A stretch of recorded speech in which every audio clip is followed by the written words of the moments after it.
87 jours les amis, 87 jours, on doit s'attendre désormais à 87 jours de haute tension dans le dossier Kylian Mbappé entre le Paris Saint-Germain et le Real Madrid. Mercredi 6 octobre, salut à tous, j'espère que vous êtes en forme, où que vous soyez, et bienvenue comme d'habitude à la maison dans mon petit bureau pour ce Point Média, c'est l'épisode 170 sur YouTube. Il y a des gros dossiers aujourd'hui. Le dossier Kylian Mbappé, je vous dirai également quelle pourrait être la recrue du Barça dès le 1er janvier également. Mais on va commencer avec le Final Four. Vous le savez, demi-finale du Final Four qui va s'ouvrir dès ce soir et demain avec l'équipe de France. Bien entendu, attendu ce match face à nos voisins belges. La fête des voisins, c'est à la une de l'équipe ce matin. On a tous en tête le dernier souvenir, la demi-finale de Coupe du Monde 2018 avec le coup de boule de Samuel Umtiti ici pour battre la Belgique de Thibaut Courtois. Aujourd'hui, 3 ans ont passé et on est toujours bien entendu dans ce côté chambreur entre voisins. C'est historique entre la Belgique et la France. C'est dans les colonnes de l'équipe, bien évidemment. Il y a de l'autodérision d'un côté, il y a de l'arrogance, il y a du dédain également. C'est une histoire entre la Belgique et la France, ces deux pays voisins européens. Il y a une très longue histoire entre ces deux nations. On va y revenir. Dans les pages intérieures, on déroule tout ça. On nous fait part également d'études sociologiques, d'études de sciences politiques pour montrer notamment que les Belges ont la sensation que les Français ne les ont jamais compris. Là, on parle de dédain et d'arrogance également. C'est assez intéressant ce débat sociologique autour de ces deux nations. Sportivement, bien évidemment, on a deux équipes qui sont comme ça, au sommet de la plèbe européenne, avec pas mal de très bonnes choses à voir sur le plan tactique. On va parler de la garde vieillissante de la Belgique. On parle du grand défi également lancé par Noël Le Graët, le patron de la 3F, c'est dans les colonnes de l'équipe. Je vous parlais d'historique. Regardez, si on ouvre la presse belge, pourtant, nous nous sommes tant aimés. Vous voyez ce pourtant, pour dire qu'aujourd'hui, il y a toujours... c'est comme ça, entre la France et la Belgique. Le premier match entre les deux nations date de 1904. 1904, les amis. Les équipes sont là, d'un côté comme de l'autre. 1904, c'est assez incroyable. Également un match important au sortir du deuxième conflit mondial en 1944 pour essayer d'unir ces peuples voisins. C'est très intéressant. On rappelle bien évidemment que la France et la Belgique ont fait partie des 7 pays à l'origine de la FIFA, pays fondateur, voilà qui unit également ces deux nations. Ça aussi c'est intéressant pour montrer que cette fois ils seront dans le camp d'en face. Si vous réunissez les deux groupes, 46 joueurs au total, eh bien 25 des 46 joueurs belges ou français auront face à eux un équipier ou un ex-coéquipier de club. Bien évidemment, la liste est là. Je pense notamment à Milan avec Mike Maignan ou encore Théo Hernandez face à Alexis Saelemaekers. Ils sont copains du côté de l'AC Milan. Je pense au Real Madrid, bien évidemment, avec Karim Benzema d'un côté, Eden Hazard, Thibaut Courtois de l'autre. On pense également à l'Olympique lyonnais avec Dubois d'un côté ou encore Jason Denayer. La liste est là. Ils sont 25 au total. C'est très intéressant. Je vous mettrai ça sur les réseaux sociaux. Les coachs sont passés, bien évidemment, en conférence de presse. On va garder celle de Didier Deschamps. On a parlé de Roberto Martinez déjà hier. Il s'est mis à nu. Il a parlé de tout. Didier Deschamps, c'est dans les colonnes du Parisien aujourd'hui en France. Très bon titre. En aucun cas, notre titre de champion du monde ne me rend intouchable. Ce mot est très clair ici. On en a parlé, les questions de nos confrères sur la position actuelle de Didier Deschamps en vue de la Coupe du Monde au Qatar, bien évidemment. Ça, j'aime bien. Ça, j'aime bien parce que c'est l'histoire dans l'histoire, vous le savez. Les deux frangins Hernandez sont réunis. Lucas et Théo, ils jouent au même poste. Pas sûr qu'ils évoluent ensemble sur la pelouse, quoique on va essayer peut-être de trouver quelque chose. Cet encart ici dans les colonnes du Parisien, et évidemment on les a retrouvés en conférence de presse, c'est également dans les colonnes de l'équipe. Côte à côte, c'est une image vraiment très très sympa. C'est une rareté en bleu, c'est ce qu'on nous dit ici, de voir deux frangins ensemble. La photo avec les frangins Révéli, c'était dans les années 70, Patrick et Hervé. C'est assez rare en France, mais c'est assez fréquent. On a eu beaucoup d'histoires semblables à l'étranger. Regardez, avec en symbole la photo ici, les deux frères Charlton, Jack et Bobby Charlton. On était en 1966.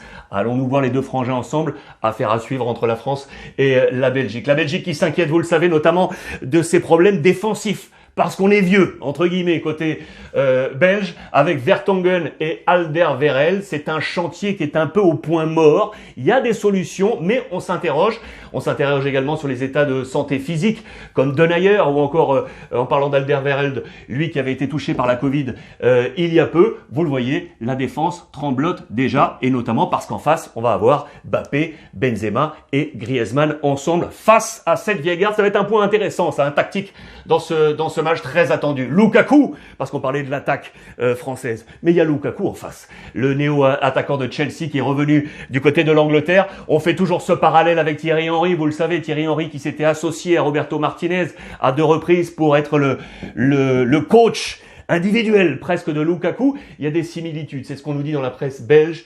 Quant à leur trajectoire, ils ont été tous les deux champions très très tôt avec l'AS Monaco. Bien évidemment, il avait encore que 20 ans au terme des années 90, Thierry Henry, alors que dans le même temps, Lukaku avait, écoutez bien, 17 ans lorsqu'il est champion avec Anderlecht, meilleur buteur en plus, c'était absolument incroyable. Et puis ils sont partis tous les deux à l'étranger avec des premiers transferts un poil sur l'échec, avec la Juve pour Thierry Henry, et puis Chelsea, passage 1 pour Lukaku. C'est cette trajectoire qui nous est comptée aujourd'hui entre Henry et Lukaku dans ces colonnes. Très intéressant, match ultra attendu entre la France et la Belgique. N'oubliez pas, à suivre, le dossier Kylian Mbappé et la recrue du FC Barcelone. Mais juste avant la deuxième demi-finale qui va se jouer ce soir de ce Nations League, ça va être du côté de Milan. La France va jouer à Turin. Milan, ce sera Italie face à l'Espagne. Là aussi, on va se régaler. La presse italienne, c'est à refaire. Vous le voyez à la une du Corriere, parce qu'on a en tête Wembley. Et cette séance de tir au but où l'Italie avait éliminé l'Espagne lors du dernier Euro, avec cette coupe brandie par Chiellini. On veut une autre coupe. Vous le voyez à la une de la Gazzetta dello Sport, avec un homme, Roberto Mancini, l'insatiable. Vous le voyez ici avec Luis Enrique pour une sorte de revanche. Insatiable parce qu'il veut son record. Il détient le record d'invincibilité à la tête de la sélection italienne, 37 matchs sans défaite. Il a en tête d'aller jusqu'au Qatar. Imaginez-le. Et donc il veut s'imposer et aller prendre ce trophée ici dans ce Final Four. Luis Enrique, de son côté, est un poil ballotté là depuis quelques jours, et notamment par la presse espagnole, parce que cette presse dit ne pas bien comprendre la liste de Luis Enrique. Il y a plein de balises, notamment 0 joueur du Real Madrid, des petits jeunes qui n'ont quasiment pas joué ou peu joué, comme Gavi, 17 ans, du FC Barcelone, est propulsé dans cette sélection. Il faut dire que Luis Enrique doit faire avec beaucoup de blessés, mais il a répondu aux conférences de presse. Il va à l'attaque contre justement cette presse qui vient le titiller. Vous savez, je ne vous lis pas. Et je sais sans doute bien plus de choses sur le football que vous pensez. Voilà le message qui est très très clair, et ça c'est dans les colonnes de Sport. Luis Enrique qui doit démontrer qu'il est bien l'homme fort à la tête de la sélection espagnole. Il a eu un mot fort. Il a dit un peu à demi-mot, mais il veut cette revanche. Il veut cette revanche face à l'Italie parce qu'on pense que l'équipe d'Espagne était meilleure que l'Italie dans ce match de l'Euro. Et il appelle du coup à la vendetta. Vous le voyez, c'est dans les colonnes, page intérieure de Sport. Match très attendu, mais attention parce qu'en face, Roberto Mancini a des cartes, et de très bonnes cartes, notamment sur le plan offensif, avec notamment ces deux hommes-là, Chiesa et Insigne. Les hommes sont en pleine bourre. Il a plein d'autres solutions, hein, l'ami Mancini, alors que du côté de l'Espagne, vous le savez, on va une nouvelle fois faire sans numéro 9, avec les absences de Morata et de Gérard Moreno. On aurait pu attendre Iago Aspas ou encore RDT, Raúl de Tomás de l'Espagnol Barcelone. Eh bien non, du côté de Luis Enrique, on va revenir sur ce 11 probable. Attention à ces deux hommes qui sont vraiment en pleine bourre. Ils sont très très attendus. Regardez, je vous ai mis les deux compositions d'équipes probables. Là du côté de la Gazzetta dello Sport et là du côté de Marca, on est raccord. L'équipe italienne, c'est exactement la même des deux côtés. Alors, Donnarumma, Chiellini, Emerson, Bonucci, Di Lorenzo, Verratti, Jorginho, Barella, la salle des machines, intouchable, et donc Chiesa, Insigne avec Pellegrini. Le Romain, on est d'accord des deux côtés. Côté espagnol, on a un petit variant sur deux postes. Regardez, Unai Simon dans les buts, Pau Torres, Laporte, Azpilicueta. Ici, à gauche, soit Marcos Alonso, soit Reguilón. Ici, au milieu de terrain, il y a du Mikel Merino, Busquets, Koke. Et devant, Ferran Torres, Oyarzabal. Et là, il y a peut-être un petit changement. Fornals ou Sarabia. Affaire à suivre ce soir, match très très attendu. Le petit bonus en marge des compos, je voulais vous fixer sur Donnarumma, parce que le match se joue donc à Milan, lui l'ancien de Milan. Attention à ce retour, attention parce que souvenez-vous, les supporters de Milan n'avaient pas du tout aimé ce départ direction le Paris Saint-Germain, lui qui devait s'inscrire comme le gardien historique de l'AC Milan. Il y a des pancartes qui ont vu le jour un peu partout du côté de Milan et aux alentours. Regardez celle-ci qui a été choisie, notamment Donnarumma. À Milan, tu ne seras jamais plus le bienvenu. Je vous laisse la traduction ici, je vous laisse le lire et je vous laisse la traduction. Au-delà des insultes, ça sera l'homme attendu également dans ce match Donnarumma de retour à Milan. Affaire à suivre sur ces sifflets ou non. Voilà pour cette page Nations League et ces deux demi-finales. On ouvre maintenant le dossier Kylian Mbappé. Dossier Kylian Mbappé avec donc ses 87 jours de tension. Après les déclarations et l'entretien réservé notamment à nos confrères d'RMC et de l'équipe, eh bien, Kylian Mbappé s'est effectivement prononcé avec beaucoup de dossiers. Et la presse espagnole, je vous l'ai montré hier, en a parlé, le mettant à la une. Et le Real Madrid se dit que ces déclarations font son affaire. Et oui, parce que ça montre grosso modo quoi? Que Kylian Mbappé aurait bien prévenu en amont le Paris Saint-Germain dès le mois de juin-juillet qu'il voulait lui partir. Il nous dit aussi très clairement que l'offre du Real Madrid est arrivée peut-être un peu trop tard dans ce dossier de bascule, mais lui avait prévenu le club parisien. Et du coup, le Real Madrid se dit que si Mbappé a prévenu Paris, maintenant on va attendre tranquillement le 1er janvier pour le faire signer gratuit, libre, vous le savez. Et donc 1er janvier, c'est 87 jours donc de tension, des pulsos. Vous allez comprendre pourquoi de tension, parce qu'entre Florentino Pérez et Leonardo, ça s'annonce bien tendu. Alors les petites déclarations comme ça, en vrac, sur la prolongation de contrat, plusieurs petites phrases. On ne sait jamais ce qui peut se passer. Il y a 6 mois, je ne voulais pas partir. Sur mon futur, j'ai appris une chose, c'est que la vérité d'hier n'est pas celle d'aujourd'hui. Sur le président Al-Khelaifi, il cherche le meilleur pour le club. C'est un très grand président. Sur Neymar, l'insulte, ça peut choquer, c'est vrai, mais ce sont des choses qui arrivent dans le football. Voilà, c'est très clair. Et quant au sifflet dont il a été sujet, je les comprends. Les gens n'ont pas peut-être toute la vérité. Les propos de Kylian Mbappé qui parle également de ce trio avec Messi et avec Neymar. On doit se répartir le gâteau, el pastel, le gâteau. Et on doit peut-être diminuer un peu nos égos pour savoir jouer ensemble. Ça, c'est une dimension également amenée de leader de Kylian Mbappé. C'est ultra intéressant, vous l'aurez compris, dans les colonnes de AS également, avec la petite phrase de Florentino Pérez, le président du Real Madrid.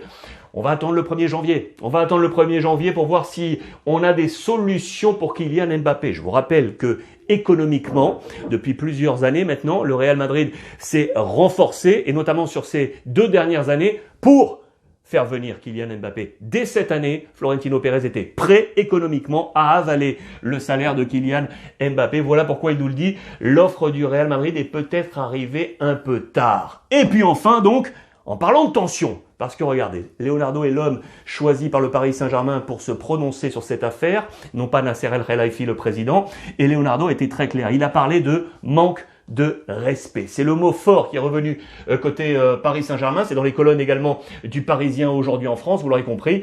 Mbappé, les cœurs qui battent, également dans les colonnes de l'équipe. Pour contrer l'assurance du Real Madrid, persuadé de pouvoir attirer l'attaquant français, le PSG a rappelé hier, par la voix de son directeur sportif Leonardo, que rien n'était acté. Le Paris Saint-Germain veut encore croire en une solution avant le 1er janvier pour prolonger l'ami Kylian Mbappé. Vous l'aurez compris, partout en Europe, on parle de ce dossier. Regardez juste ce gros titre dans les colonnes de la Gazzetta dello Sport. Haute tension entre Leonardo et Florentino Pérez, haute tension entre le Paris Saint-Germain et le Real Madrid. 87 jours, on va se régaler dans cette revue de presse, ça c'est sûr, dans les prochaines semaines. À suivre, la recrue du FC Barcelone pour le mois de janvier, mais juste avant encore des informations Real Madrid. Regardez, les blessures continuent, la plaga de lesiones continua. Je vous le rappelle que Greg Dupont, qui était le préparateur physique en chef du staff de Zinedine Zidane, avait été évincé. Retour du grand Pintus, qui était revenu, le stratège de la préparation physique, mais on nous montre dans les colonnes de Ask que pour l'instant, le changement, l'arrivée de Pintus, Juventus n'a rien changé. On a le même nombre de blessés au même stade de la compétition par rapport à la saison passée. Voici la liste des blessés déjà depuis le début de cette saison 2021-2022. Ils sont nombreux. C'est une affaire à suivre côté Real Madrid. En marge, on nous dit que Rudiger, tiens, pourrait être sur les tablettes du Real. Lui serait intéressé. L'international allemand qui n'a pour l'instant pas prolongé avec Chelsea. C'est une affaire à suivre côté Real Madrid. L'homme en forme en Espagne, c'est Thomas Lemar, le français. Ça, c'est bien pour nous. Un tricolore. Thomas Lemar qui est en pleine bourre. On nous dit dans les pages intérieures de Marca qu'on pourrait lui faire une proposition de prolongation de contrat. Ça y est, il est en pleine forme avec l'ami João Félix. C'est la paire en ce moment autour de Luis Suarez. On rappelle que l'Atlético avait lâché 199 millions d'euros pour ces deux hommes, 127 pour João Félix et 72 pour Lemar pour 70% des droits sur Thomas Lemar. Ils sont en forme, ces deux hommes très intéressants pour El Cholo Simeone. L'autre homme en forme en Europe, c'est lui également, Vlahovic, l'attaquant de la Fiorentina. Il est sujet de convoitise en Europe, et notamment de la Juventus de Turin. Je vous en ai parlé hier. Voici le camembert des offres possibles. La Juve, ça serait 20% de possibilité de le voir filer du côté de la Juve.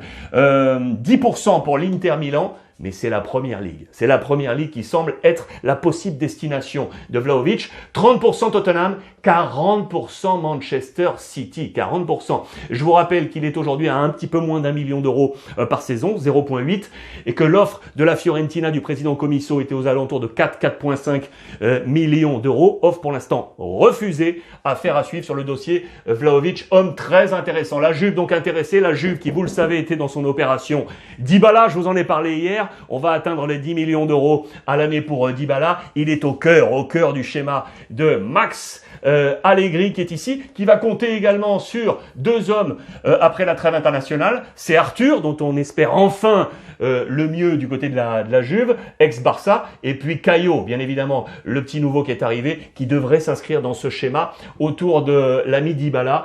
12 titres déjà à la Juve pour Dybala, l'un des capitaines, on s'en souvient. Voici comment s'orchestre le schéma, je vous le rappelle, de l'ami Max Allegri. Il y a deux possibilités, parce qu'il y a beaucoup de choses possibles en fonction des armes à dispo de Max Allegri. Dybala ici, juste derrière Chiesa, Morata, vous le voyez dans ce schéma, ou dans une ligne de 3 devant avec Cuadrado et Chiesa à ses côtés, les variantes et les variables possibles autour de l'ami Dybala. Ça, ce sont les bonnes choses de la Juve. Aïe pour José Mourinho.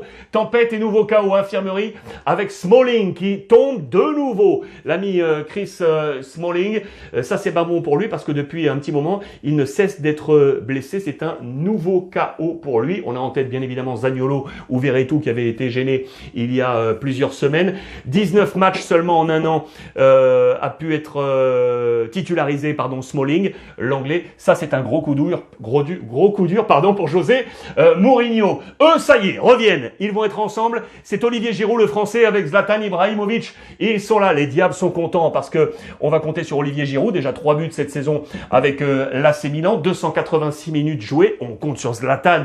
Seulement 30 minutes cette saison. On compte les associés. Tous les deux, bien évidemment, du côté de Pioli pour aller à la chasse au Napoli. Deuxième position pour l'AC Milan. Affaire à suivre. Voilà pour toutes les petites actualités club. On en vient au deuxième gros dossier mercato de cette journée, qui sera le transfert au FC Barcelone au 1er janvier. Vous voulez le savoir? Je vous en ai parlé hier. Eh bien regardez, le prochain transfert, ça pourrait bien être lui. C'est l'ami Sterling. Sterling de Manchester City pourrait débouler en prêt loan du côté du Barça loaner. Vous le voyez. Pourquoi? Il n'est pas dans les plans indéfectibles de l'ami Pep Guardiola. Le rapport entre Pep Guardiola et le Barça, bien évidemment. Plus Guardiola qui veut toujours l'ami Harry Kane. Pourquoi pas au 1er janvier? On va voir ça. Et du coup, voilà que par effet de domino, fait que l'ami Sterling pourrait bien être le transfert du Barça au mois de janvier prochain. Dites-moi ce que vous en pensez, les amis. Est-ce que c'est un bon coup ou pas? Avec le hashtag Ruiz Club. En marche, je vous montre juste ça là pour vous montrer que l'ami Steve Bruce est en difficulté du côté de Newcastle. Les fans ont voté. Ils veulent le voir dehors pour espérer encore se sauver du côté de Newcastle. Les fans ont parlé. Que va faire la direction de Newcastle? Steve Bruce va-t-il rester? Oui ou non du côté de la Première Ligue. Le Barça toujours donc avec Sterling. Voici le plan du futur du Barça en crise économique. On va s'appuyer sur les jeunes et la formation. On en parle tous les jours avec tous ces visages. Ansu Fati, Pedri, Araujo, Gavi, international, Mingueza, Youssouf Demir qui vient d'arriver, Alejandro Balde, Nico, Eric Garcia, Serginho Dest et Riqui Puig. Même si moi j'ai un doute ici sur Riqui Puig, je pense qu'il devrait sortir d'après moi. Il n'est pas forcément peut-être au niveau espéré par rapport à la qualité de ce gamin. Ça c'est le côté positif côté Barça. Négatif pour nous Français, on grince des dents, c'est que Samuel Umtiti est appelé de nouveau à sortir. Il est appelé à sortir. C'est une voie sans issue pour Samuel Umtiti. Je vous rappelle que l'ami Ronald Koeman dispose de 6 défenseurs centraux. Ils sont là. Le seul qui n'a pas encore disputé la moindre minute, eh bien c'est lui, c'est le français, c'est du côté de Marca et du côté de As. On nous l'annonce possible sortant au mois de janvier prochain. Nouveau bras de fer très certainement à suivre entre Umtiti et le club. Difficulté pour le Barça également avec Piqué qui n'est plus un intouchable. Ses performances sont en baisse à l'image du Barça et il n'est plus intouchable également pour l'ami Koeman qui le sort régulièrement maintenant dans les matchs ou pas forcément titulaire. Attention à l'avenir du capitaine Gérard Piqué du côté du Barça. Ça, c'est une mauvaise nouvelle également. Clément Lenglet, le français, tendinite pour lui. Il ne joue plus ou peu. C'est peut-être pour ça également qu'il a chopé cette petite tendinite. Affaire à suivre et bon rétablissement à l'international français. C'est tout ce qu'on peut lui souhaiter. Voilà pour l'ensemble de l'actualité. C'était long, mais il y avait pas mal de choses aujourd'hui. Je voulais terminer quand même avec une jolie image en parlant du Barça. C'est un homme qui a tiré sa révérence hier. Et là, on parle plus foot, on parle basket. C'est monsieur Pau Gasol qui a mis un trait à sa carrière, qui a tiré un trait sur sa carrière. Retraite annoncée pour Pau Gasol, magnifique, avec sa petite fille. Il dit adieu. 3 médailles olympiques, 7 titres européens, 1 mondial, 2 bagues NBA pour lui, 3 Ligas, 1 Copa, 6 fois dans le All-Star aux États-Unis. Les Lakers pensent, vous le savez, à retirer et vont retirer son maillot floqué du numéro 16. Voilà, adieu. Et merci à monsieur Pau Gasol. C'est une autre vie qui s'ouvre maintenant à lui et on lui souhaite le meilleur. Merci à vous tous les amis de nous avoir accompagnés une nouvelle fois. On se suit via le hashtag Ruiz Club. Passez un bon mercredi après-midi. Nations League ce soir, Espagne, Italie. On va se régaler. N'oubliez pas, profitez des vôtres.